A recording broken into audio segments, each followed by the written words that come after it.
Morning আজি দশম শ্ৰেণীৰ ছাত্ৰ ছাত্ৰীসকলৰ বিজ্ঞানৰ ধাতু অধাতুৰ পাঠটোৰ পেজ নম্বৰ 40 তাত ধাতুৰ ৰাসায়নিক বিক্ৰিয়াৰ বিষয়ে মই তোমালোকৰ লগত আলোচনা কৰিম। ধাতুৰ ৰাসায়নিক বিক্ৰিয়াৰ বিষয়ে আলোচনা কৰাৰ আগতে কিছুমান আমি চিনাকি যিবিলাক আমি সচৰাচৰ পাই থাকোঁ সেই ধাতুবিলাক আমি সংৰক্ষণ কৰি ল'ব লাগিব বা সেইবিলাকৰ বিষয়ে জানি ল'ব লাগিব। যেনে এলুমিনিয়াম তোমালোকে সকলোৱে চিনি পোৱা copper iron lead magnesium zinc sodium আদি এইবিলাক সচৰাচৰ আমাৰ বিক্ৰিয়াবিলাকত ব্যৱহাৰ হৈ থাকে। আমি কিছুমান বিভিন্ন কামতো ব্যৱহাৰ কৰোঁ। এইবিলাক হৈছে আমাৰ চিনাকি ধাতু। বতাহৰ সংস্পৰ্শত ধাতু দহন কৰিলে কি হয়? বতাহৰ সংস্পৰ্শত ধাতু দহন কৰিলে মেগনেছিয়ামে বগা চামনি এটাৰ সৃষ্টি কৰে, কিন্তু অন্য ধাতুবিলাকে বতাহৰ সংস্পৰ্শত এনেধৰণৰ বিক্ৰিয়া নঘটায়। সেইকাৰণে মেগনেছিয়াম ফিটাডাল জ্বলোৱাৰ আগতে পৰিষ্কাৰ কৰি ল'ব লাগে, তাত বগাৰ চামনিটো থকাৰ বাবে।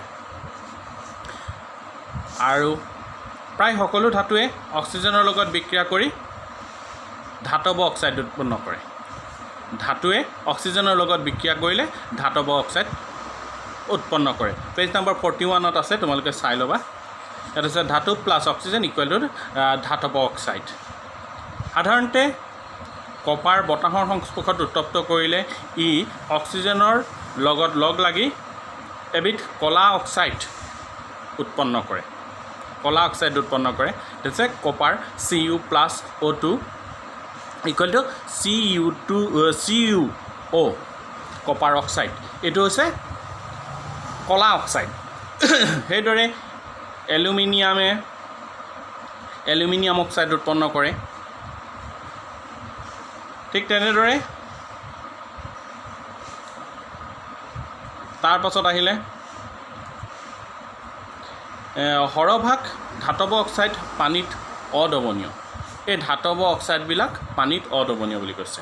ধাতৱ অক্সাইডবিলাক পানীত দ্ৰৱীভূত নহয়, সৰহভাগ, তাৰ এটা দুটা হ'ব পাৰে, সৰহভাগ কিন্তু পানীত অদ্ৰৱণীয়। কিছুমানে পানীত দ্ৰৱীভূত হৈ ক্ষাৰ উৎপন্ন কৰে। যিবিলাক পানীত দ্ৰৱীভূত হয় সেইবিলাকে কি কৰে? ক্ষাৰ উৎপন্ন কৰে। ছডিয়াম অক্সাইড আৰু পটাছিয়াম অক্সাইডে পানীত দ্ৰৱীভূত হৈ ক্ষাৰ উৎপন্ন কৰিব পাৰে। এই দুবিধ পালোঁ আমি। দুবিধত কি পালোঁ? ছডিয়াম অক্সাইড আৰু পটাছিয়াম অক্সাইড পানীত দ্ৰৱীভূত কৰিলে কি হয়? ক্ষাৰ উৎপন্ন হয়। ছডিয়াম অক্সাইড প্লাছ পানী ইকুৱেল টু হৈ ছডিয়াম হাইড্ৰক্সাইড। এইবিলাক হৈছে ক্ষাৰ। তাৰপিছত পটাছিয়াম অক্সাইডে পানীত লগত বিক্ৰিয়া কৰিলে পটাছিয়াম হাইড্ৰক্সাইড উৎপন্ন কৰে। ঠিক তেনেদৰে সকলো ধাতুৱে অক্সিজেনৰ লগত সমান বেগেৰে বিক্ৰিয়া নকৰে। আমি যিখিনি পালোঁ নহয় সেইখিনিয়ে কৰে, কিন্তু সকলো ধাতুৱে অক্সিজেনৰ লগত সমান বেগেৰে বিক্ৰিয়া নকৰে। এতিয়া অক্সিজেনৰ লগত বিক্ৰিয়া নকৰা ধাতু হৈছে ৰূপ, সোণ। সেইটো কাৰণে আমি ইয়াক গহনা বনাবলৈ ব্যৱহাৰ কৰোঁ। আৰু কিছুমানে অক্সিজেনৰ লগত অতি ক্ষিপ্ৰতাৰে বিক্ৰিয়া কৰে, সেইবিলাক হৈছে ছডিয়াম পটাছিয়াম। মানে কি হয়? বতাহৰ সংস্পৰ্শত অহাৰ লগে লগে ই জ্বলি উঠে।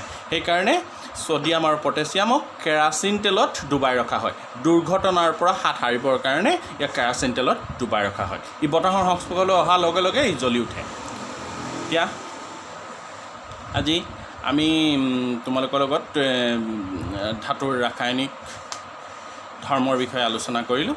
ইয়াৰ পাছত আমি ধাতুৱে পানীৰ লগত কিদৰে বিক্ৰিয়া কৰে তাৰ বিষয়ে আলোচনা কৰিম। কিন্তু তোমালোকে পাঠ্যপুথিখন ভালদৰে চাব লাগিব আৰু তাৰ পৰা নোট বনাব লাগিব। Thank U.